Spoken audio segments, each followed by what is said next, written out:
Okay, we are back live. We are back live. We should have a roll call for open session, correct? You did that when you were. We did that when we voted? Okay, we're fine? Okay, great. Okay. So I can make the motion. You can make the motion. Okay. So I am going to move that we execute on the behalf of the city an access agreement with CNH to remove material from city-owned portion of the property in question. I'm going to move that we execute a stormwater permit, or execute a on behalf of the city. And I'm going to move that we designated representative, the mayor of the city Racine as a designated representative of the city for the purposes of NR 1718, the 1718 application. Chapter NR 718. Yep, chapter NR 718. Yep. Right. And can I ask for clarification? Are you authorizing and directing the mayor to execute the access agreement and the stormwater permit application? That is my understanding. We're going to be designating the mayor as the representative for all three items. Okay. Second. Second, okay, moved and seconded. So all in favor, please signify by saying aye. Aye. Aye. Aye. All opposed? Motion carries. Thank you, everyone. Okay. Let me just make sure everybody. Please chat the next item. Oh, I'll wait till he's done. Yep. Okay, so I'm just looking at muting folks. I'm going to unmute Mr. Haas. Okay, so the next item is item 574-20, a request for the general manager of the water utility to be named the authorized representative for private lead service line replacement program application. Recommendation of the Waterworks Commission was to approve. And so the fiscal note is that the finance assistance agreement FAA will make available approximately $400,000 in a principal forgiveness loan for lead service lateral replacements. Mr. Haas, would you like to speak to this item? Yes. Oh, I have to unmute you. I thought I muted you. I think you're unmuted. Thank you, Madam Chair. Yes, so part of the process to obtain this funding from the state is to have the Common Council name a designated representative that can act on behalf of the grant or principal forgiveness loan. Someone that would sign the financial assistance agreement, someone that will sign pay requests with the state. So this is something we do quite frequently when we entertain a clean water fund loan or safe drinking water loan from the DNR. And the language is current in the request. All right, thank you. Do I have a motion? Move to adopt. Okay, do I have a second? Second. All right. Any further discussion on this item? Okay, all in favor of approval, please signify by saying aye. Aye. All opposed? Okay, motion passes. Thank you. That's your Thank last you. item, right, with us, right, Mr. Haas? Yes, thank you. All right, thank you so much. Okay, great. Next item is item 646-20.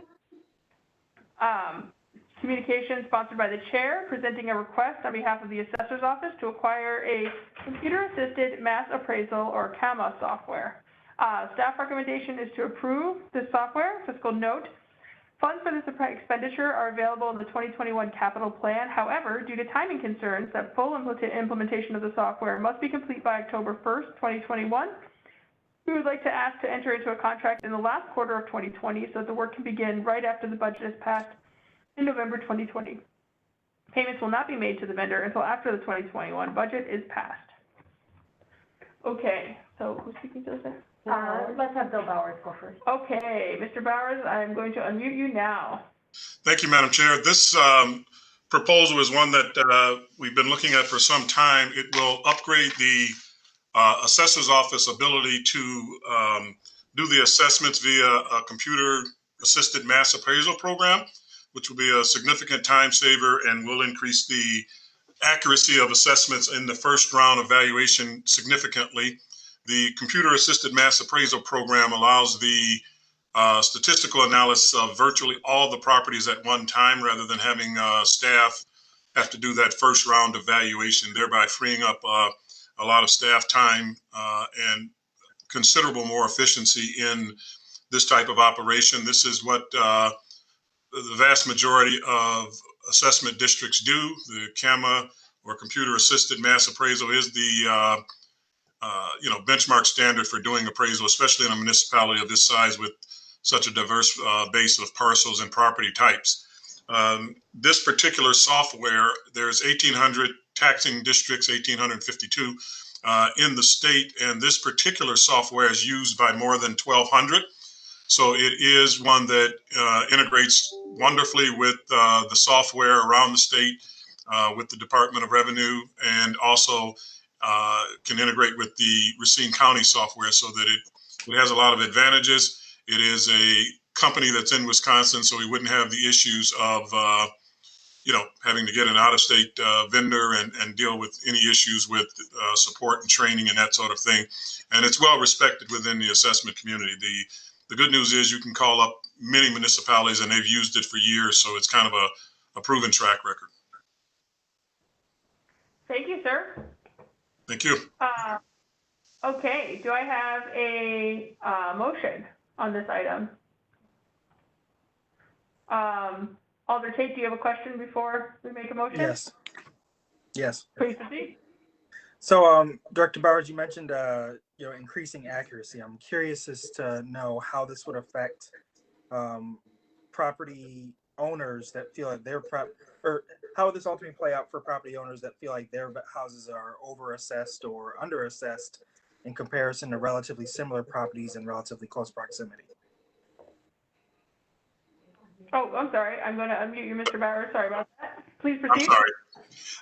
The concept you're referring to would be uniformity in valuation. It's a standard required by law. This will increase the uniformity simply because it takes the subjectiveness of the appraiser out in the first round of valuation. The system actually compares multiple sales in the market to other properties. So you have an analysis done by the software itself, and it one of the great advantages, it takes out the bias that tends to be in any profession like appraising, where you do have a lot of subjectivity.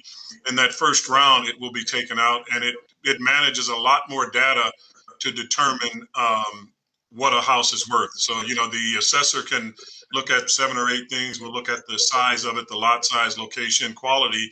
Whereas a CAMA system, you can put 30 characteristics and actually compare bedroom sizes, bathroom sizes, ceiling heights, window type, fireplaces.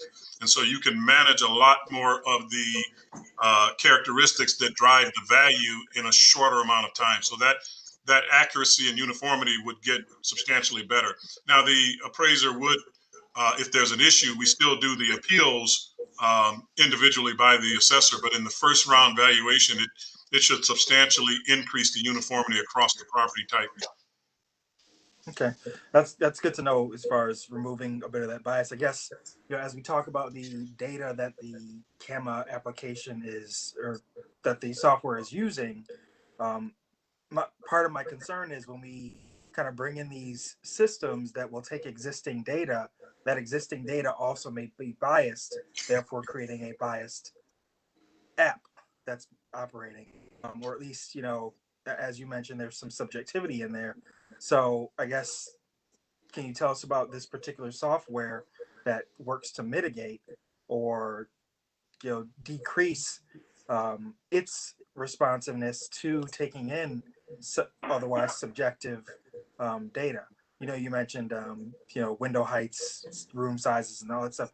I'm just curious, how it tries to diminish or decrease the potential bias that exists in some of the existing data, such as the sales. Realtors or appraisers can overvalue homes just based on who are the applicants or who are the sellers, and therefore that data would be taken into this particular software and potentially misconstrued or spitting out something that seems data driven, but it's ultimately very biased. And for example, the thing I'm thinking of recently is that there was a mixed race couple or a mixed couple whose home was assessed about $200,000 less prior to them selling it because their pictures were in the home, and once they were removed, the property assessment skyrockets like 400,000. So that's the sort of data that I'm concerned being input into the system. Not saying that necessarily that's happening with any of our appraisers, but I am concerned when we have these so-called subjective or objective systems using subjective data, and suddenly now we're removing all the bias because it's a process. It's not a person doing it, but it's basing its decisions off of previous people's decisions. So that was a lot. That was a mouthful. But how can you respond to that? So yeah, I think any appraiser or assessor is aware of the biases that come in there and the confirmation bias. The things that you speak about are, realtors and everyone else, we have implicit bias that we may not be aware of. What the CAMA system does is it creates a regression analysis so that the system will put out a report that shows us out of maybe, if we've got ranch style homes and there's 8,000 of them, we would see outliers if one is riding high or low in the price. And so we filter those sales. And then there is the human element where we actually look at those sales and look for outliers and look for things where the deviation's off. We have a measure of regressivity where we can see if something's being undervalued, because if I've got 200 properties in this area and suddenly 3 of them are showing that they are statistically different, we would physically go back, pull those properties, see what went into it. The other thing that we do is we actually call the brokers, by the way. When we say sales, before we load them into the system, we qualify them. We call the broker, the buyer, the seller, see what the deal was, and try and pick up on those kind of things. We understand that brokers are motivated differently. We have by statute a independence that they're not required to have. They are biased towards their client, whether it's buyer or seller. And so we work to verify what they did in the sale. Was their motivation? Did they have a personal issue with properties in a certain area? So we kind of look for that. The system would show it by producing an outlier. The standard deviation off the mean would start to show us that something's going wrong. We go back and look at those properties. That's what I mean when I say the second round, where the assessors are going in to verify what the system has done, is where we catch that. I mean, it's in all data. It's going to transfer. One of the things that this particular company is very good at is purifying the data as it goes into the new system. I mean, they're doing it in over 1,200 municipalities. They kind of know what to look for. We'll be looking over their shoulder to look for those things. But you're actually spot on with the kind of things you have to watch out for with statistically driven system, that you don't get garbage in, garbage out. Okay, thank you. Just a quick follow-up. As you talked about when you notice these things, that you're kind of reviewing the sales and the data before you input it. If you did see something that seemed like out of the ordinary or cause for concern, what typically is the response out of the assessor's office? Again, it depends. We will call the brokers, we'll find out, we will flag that property, and we would do what's called disqualify the sale. So it's no longer in our database. And we have enough sales at this point that taking a number of them out, we disqualify them. Sometimes we see affinity where it looks like a good sale, but it turns out to be a relative or a neighbor or somebody for some reason that something happened. We'll pull those out based on affinity. We take them out based on non-arm's length, not marketed properly, so that if you're sitting in someone's home and they mention they're going to sell the house, it might be a good sale, but it's not good for our purposes because we don't know what went on in that conversation. So we review every sale to make sure that it's an arm's length market transaction with typical motivation, no distress. It's not an estate sale, bank sale. So we've got a criteria that it has to pass through before we ever type it into the system. So we catch it there, and again, we catch the outliers. All right, thank you. Yes, sir. Okay, thank you, Alder Tate. Alder West. Hi, I just have a quick question. Let me lower my hand real quick.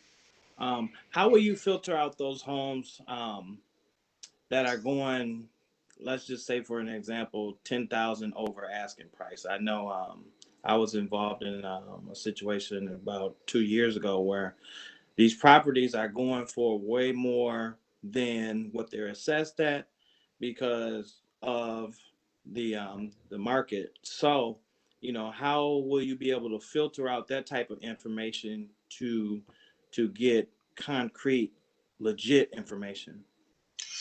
I believe it was Alder West. We filter that out by doing a sales ratio analysis where we take all the sales in the city after that process of making sure that they're market sales, and we compare them to last year's assessment. So right now, we're going through and taking the sales that are occurring in Racine, and we're actually going back and looking at how far off we were in the assessment. So if a property sells and the average ranch, just for round numbers' sake, we had a group of ranches that would sell at 110,000, and that same neighborhood, we have them assessed at 90,000. We know we're under assessing. On the other hand, if we have those properties and the sales are at 110 and we have them assessed at 130, we know we're over assessing. So we're always 1 year behind. Assessing is a lag indicator. We're looking at this year's sales to tell us how good we did last year, and then we adjust for the coming year based on how far off that assessment was. It's called a sell to assessment ratio, and it comes out for every property. The second thing I would tell you on that particular item, Wisconsin Department of Revenue does that independent of us. They take all of our sales and assessments and they run them through their system to see whether or not the municipality is in fact allowing sales to be over or under value. And they have processes that would kick in if they see that happening with more than a 10% variance. So if they get too far out of line, the Department of Revenue will cause us to do certain things to adjust for it. We try and catch it on the front end by looking at those sales in comparison to what we did last year. We can't be predictive, but we are reactive in saying last year we were off by a certain percentage. We adjust that so we start the next year more accurate to what the market is doing. Now, in a fast-moving market, we probably won't keep up, but as the market is stable and increasing or declining, we keep up pretty well. All right, thanks for that explanation. Yes, sir. Okay, so we still do not have a motion for this item. Alder Move to Tate? approve. Okay, do I have a second? Second. Thank you. Any further discussion on this item? All right, all in favor of approving the item, please signify by saying aye. Aye. Aye. Aye. All opposed? Okay, motion carries. Thank you so much. Is that the only item that we have, That's Mr. the Beverly? only item for Bill, yes. Okay, well, thank you very much, sir, for being with us. Thank you, Madam Chair. All right. I'm going to mute. Okay, great. Okay, so the next item we have on the docket is item 648-20, communication sponsored by the chair on behalf of the city clerk requesting to purchase in sole source COVID-19 polling station barriers from Mashak Engineering Solutions. Staff recommendation is that the clerk be allowed to purchase these barriers. Fiscal note, funds to be allocated from the Center for Tech and Civic Life grant in the amount of $47,752.80. Tara is actually. Okay, so we have the clerk with us. Would you like to speak to the item? Sure. This item is particularly for essentially COVID-19 barriers. The Badger books, our electronic poll books, fit underneath. Therefore, our election officials won't have to reach around the side or have kind of an oddly shaped barrier. These are specifically fit to the Badger books by another Wisconsin municipality who ordered them specifically through a company in their jurisdiction. So this is the first company I found out about, and it was actually through our clerk shared list. So it actually is all the groups of the Wisconsin municipal clerks. So I'm coming to you today and asking permission to purchase them so that they fit specifically to the Badger books. They can be reused from election to election. So this is something I hope to hold on to for a while. Okay, thank you, city clerk. Does anybody have any questions for Tara about this? Okay, do I have a motion?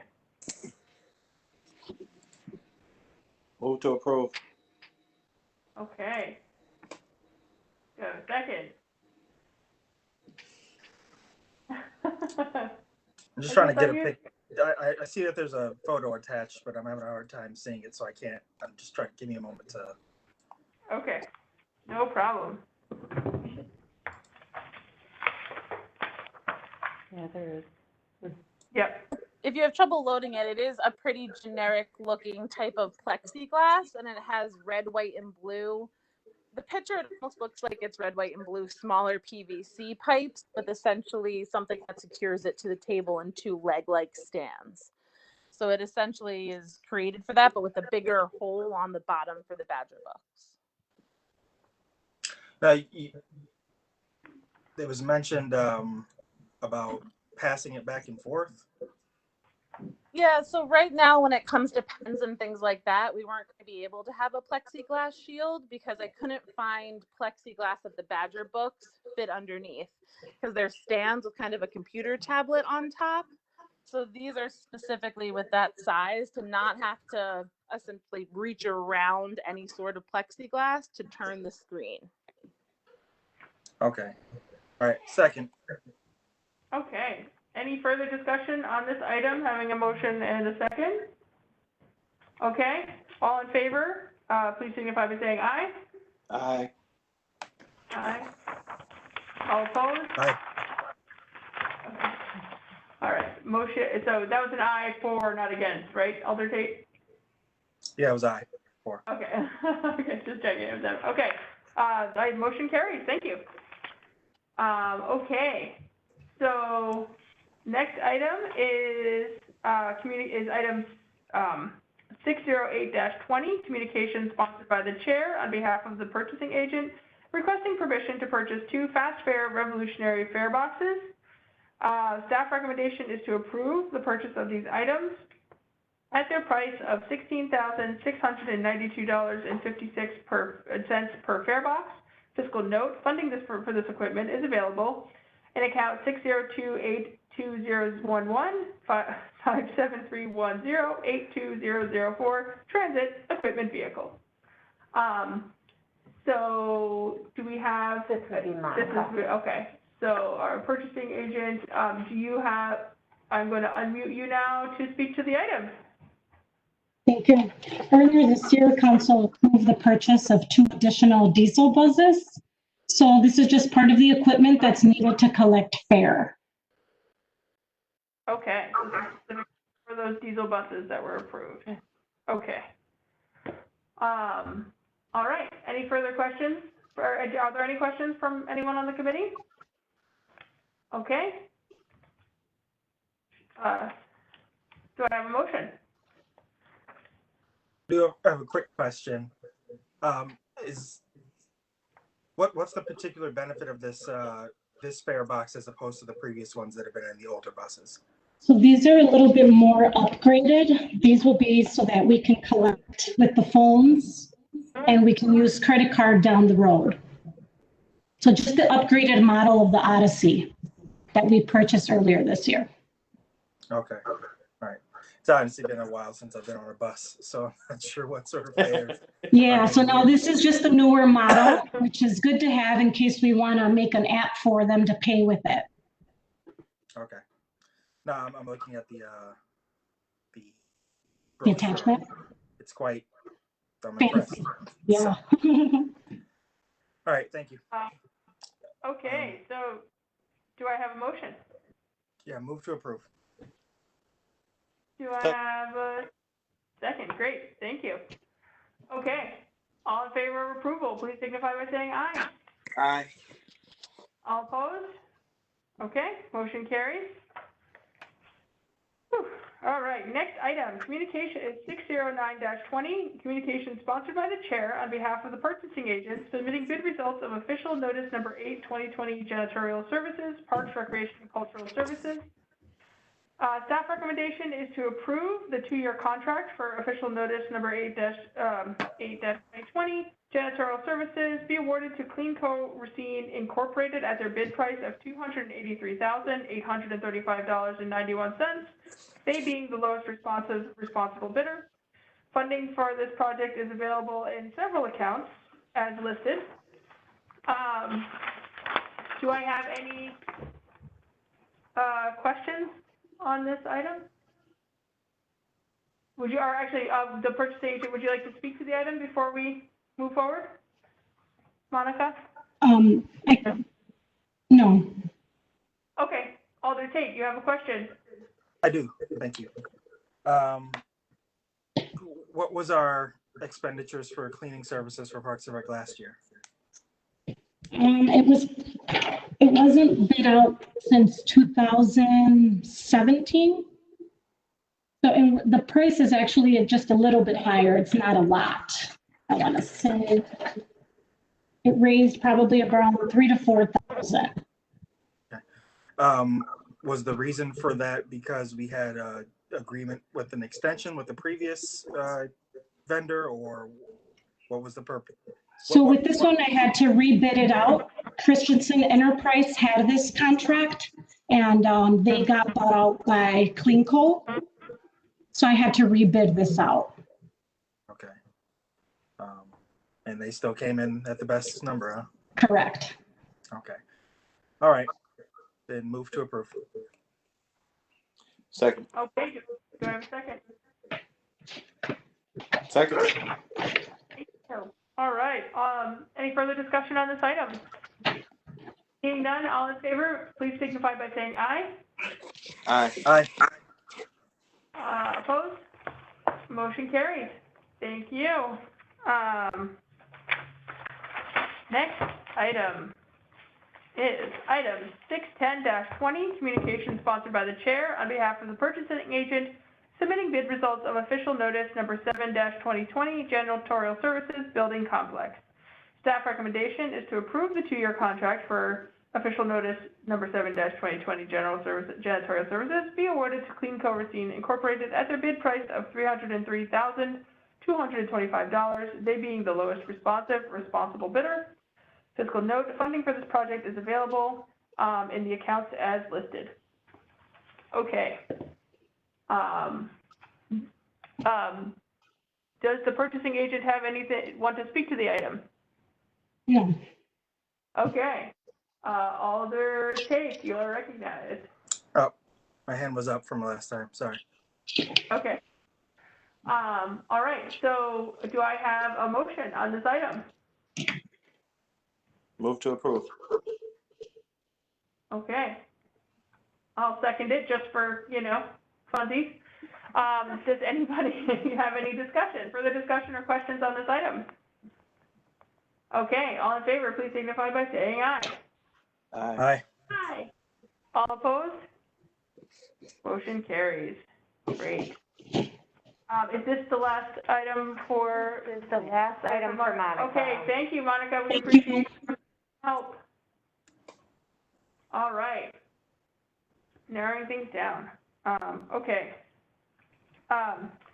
Next item is item 611-20, communication sponsored by Alder Lemke, requesting permission for the mayor and city clerk to enter into a contract agreement and to accept additional funding in the amount of $86,101 from the State of Wisconsin Department of Health Services, Division of Public Health for bioterrorism preparedness.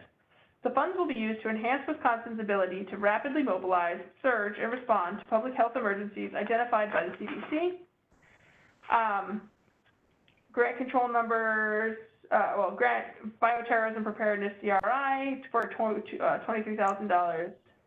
Move to approve.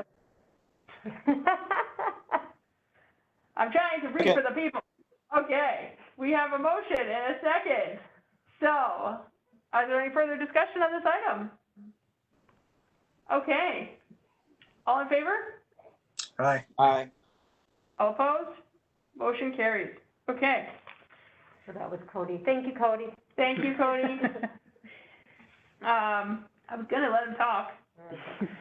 All right. So next item is item 620-20, communication requesting approval of a draft resolution supporting a grant application for $25,000 from the Wisconsin Economic Development Corporation Community Development Investment Grant Program for J. Jefferson Company for the redevelopment of the former Horr Lake Haven property at 220 Northwestern Avenue. Staff recommendation is to approve.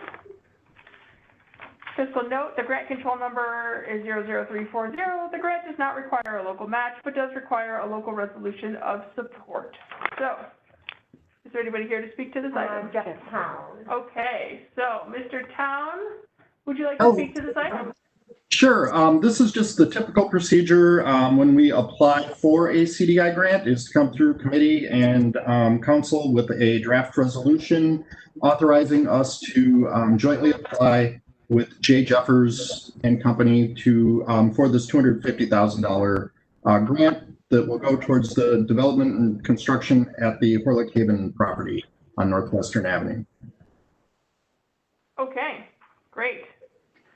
So do I have a motion on this item? Move to approve. All right, Second. do I have a second? Any discussion?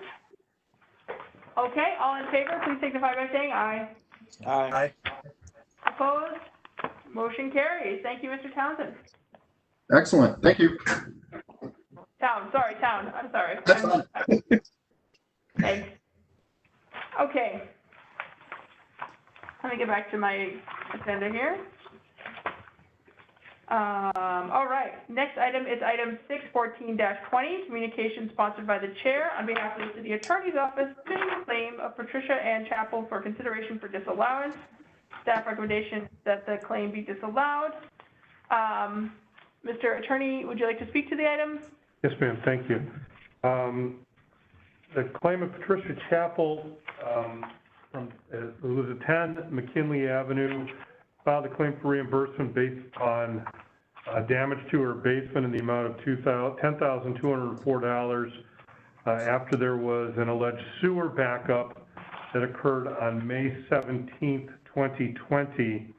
The reason that we're recommending denial of the claim is this is generally falls under the category of an act of God, something that is beyond the scope of what could possibly reasonably have been anticipated. May was the wettest month in the city of Racine since 1950, literally, and there were a lot of backups all over Racine, Caledonia, Mount Pleasant on that day and around there. There were, within a day or so before, between 5 and 7 inches of rain in the area. The storm sewers and sanitary sewers are designed for 5-year events. This was probably a 50-year event, and just beyond the capability of what it could possibly handle in this very unusual circumstance. So this is unfortunate, we're sympathetic, but this is not something that is typically the kind of thing the municipality is responsible for. The circumstances, it could not have been anticipated. So because in the city and the stormwater and wastewater utilities didn't do anything inappropriate. It's all designed the correct way and operated in the correct way. There were no blockages. Everything worked. It just was such a major event, it couldn't have been helped. So we recommend it. Okay. Alder Tate. Thank you very much. Madam Chair, I guess my question is we talked about this being like a 70-year event. It's the wettest month since 1950. As we see these extreme weather events happening, and perhaps they happen more frequently and more regularly, does it start to fall out of the category of an act of God and something that we ought to start anticipating and therefore being liable for? Well, I suppose that's a discussion that may be had, but at this moment, the system is constructed based upon the current science and the current anticipated events. Okay. So I guess my kind of question more leading to, and I'll just say it, climate change is happening. As we recognize that, is there a responsibility, or will there be a responsibility on our various systems that develop this infrastructure to respond accordingly so that events like this that ultimately do become more frequent are not, that we don't just throw our hands up and say, who could have anticipated this? Because the science is trending to say we ought to start anticipating this, especially if we don't do something differently as far as how we exist in our ecosystems.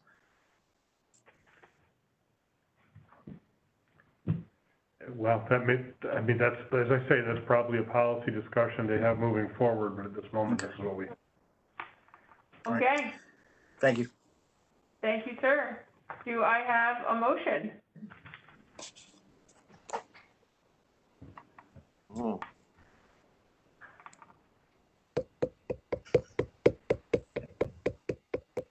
Okay. I'll make the motion. Do we have a second? Okay, so if the motion is not seconded, what happens? Motion dies for lack of a second. Motion dies for lack of a second. Okay, So can I just chime in a second? please do. There were a number of homes in this area and other parts of the city where there were backups around the same time. In fact, the next item is another claim for a lower dollar amount. It's potential there are other claims out there lurking, and the council can certainly set a precedent in a way that it deems appropriate. But these will end up costing money if the council starts approving. Just so we're all aware of that. Okay, so one last go around. We have a motion. Do we have a second on this particular item? Okay, so the motion then dies in committee, so this does not move forward to council then for full consideration. That's the procedure, right? That's the procedure we use now. You could ask if there are any other motions if you want to. But if there is no motion coming out of the committee, you're right, it would die. And then it results in a de facto denial. And then the claimant can decide whether or not to sue the city if it chooses at some point. Okay, so right now, the consequence then, if we do not have, I see a hand up, Alder Tate. Please proceed. Did I hear correctly that the next 4 items are all related to the same weather event? Just the next Just this item. one. Okay, just the next item. So that's 614 and 616. Correct.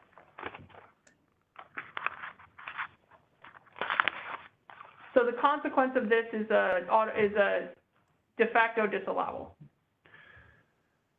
If the Common Council does not take action on a claim of any kind within 120 days after receipt, then it is, yes, a de facto disallowance, and it affects the time a claimant has, extends the time a claimant has, if the claimant decides they want to sue the city or not. Okay, I just want everybody to be aware of the consequences of acting or not acting at this time. All right. I'd like to move to defer items 614 and 616 to the next Finance and Personnel meeting. Do I have a second? Oh, I'm gonna unmute Mr. West. Second. Okay, moved and properly seconded. We will defer this item and the next item to the next Finance and Personnel agenda. Okay, so is there a further discussion on this item? Alder Tate, you have your hand up? No. Okay, so seeing none, all in favor, please signify by saying aye. Aye. Aye. All opposed? Motion carries. So motion was to defer item, sorry, I have to get back to my agenda and read the numbers. Okay, so we are going to defer items 614-20 and 616-20 to the next Finance and Personnel agenda. Thank you. So that means that the next item we are going to discuss is 618-20, communication sponsored by the chair on behalf of the City Attorney's Office, submitting the claim of Alan Mirisch for consideration for disallowance. Mr. Attorney, would you like to speak to this item? Yes, ma'am, thank you. Mr. Mirisch, who resides at 2322 21st Street, claimed reimbursement for repairs to a broken window that he alleges arose from vibrations during road construction on or about August 12th, 2020. Again, we recommend disallowance. So according to our Department of Public Works, none of our crews were working in that area on that day. There was some cleaning and grading and preparation for curb and gutters the day before and the day before that. And our DPW crew member opines that could not have caused the damage that could have occurred. There was some road constructions done in the area by one of our contractors, Zignego Company. If, in fact, there were vibrations in the area, it was caused by the contractor, not by the city. Our contracts all require the contractors to carry liability coverage, and they, in any event, would be liable for if they caused any damage. So we recommend disallowance for a couple of reasons. One, there's really no way to say that whatever was going on actually caused a window on this gentleman's house to break. And secondly, our crews weren't working on that day. There was a contractor. Now, we have sent the claimant the name and insurance information of the contractor if they want to go after the contractor, but we recommend disallowance for those reasons. Okay. Do I have a motion on this item? Move to disallow. Do I have a second? I'll second the motion. Do we have so all in favor of approving this item, please signify by saying aye. Aye. Aye. Opposed? No. Motion carries. Thank you, gentlemen. Next item is, as I turn the page here, item 619-20, communication sponsored by the chair on behalf of the city attorney's office submitting the claim of Gregory Nielsen for consideration for disallowance. Thank you, ma'am. Mr. Nielsen had a car parked at 2514 Virginia Street on or about June 2nd, when a branch from a city-owned tree fell and damaged his car. Now, the law on damages from fallen trees is very settled in Wisconsin and very clear. The owner of a tree, in this case the municipality, the city, is not liable for damage caused by a downed tree limb. Whoever is hurt by it is actually the one that's responsible under the law, with the exception that if the owner had reason to know that the tree was damaged and should have done something about it beforehand, then the owner can be responsible. As I'm sure you all know, the city has a regular inspection program with all the trees the city owned. This tree was last inspected as part of the annual tree removal survey in July of 2019. It was not identified at that time as a tree that had issues that would cause it to have to be removed. Based upon the settled law and the fact that the city conducted an inspection, 10 months before this occurred, with nothing determined to be wrong with the tree, the city's really not liable for this under the law, and therefore my office recommends disallowance. Okay. Do we have a motion? Hello. Okay. Do I have a second? I'll second. Was that a motion to disallow, Alder Tate? Yes. Okay, that's what I thought. Okay. So all in favor of disallowance for this item, please signify by saying aye. Aye. Aye. I was thinking about it. Okay, that's fine. You give me a chance to think. It was too easy Sorry. to do. I'm happy to pause. No, you're fine now. You're fine. Okay. As it stands, motion carries. So that brings us, that exhausts our agenda for this evening. So I will consider us adjourned. Gavel, gavel. Thank you. All right. Have a lovely evening, folks. Good night. Good night.